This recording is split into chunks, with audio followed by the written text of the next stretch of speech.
Chapter 7. So the king and Haman came to banquet with Esther the queen, and the king said again unto Esther on the second day at the banquet of wine, What is thy petition, Queen Esther?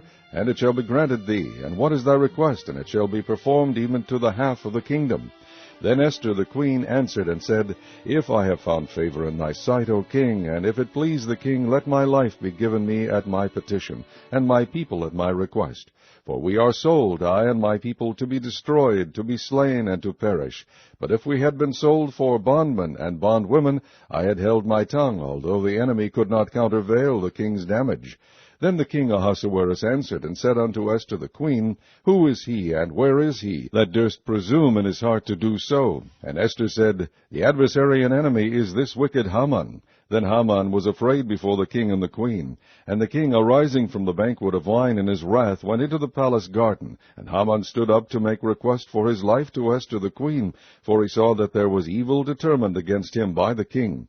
Then the king returned out of the palace garden into the place of the banquet of wine, and Haman was fallen upon the bed whereon Esther was.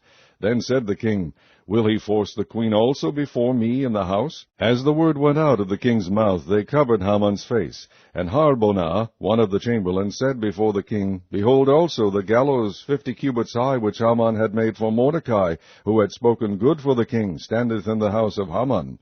Then the king said, Hang him thereon. So they hanged Haman on the gallows that he had prepared for Mordecai. Then was the king's wrath pacified.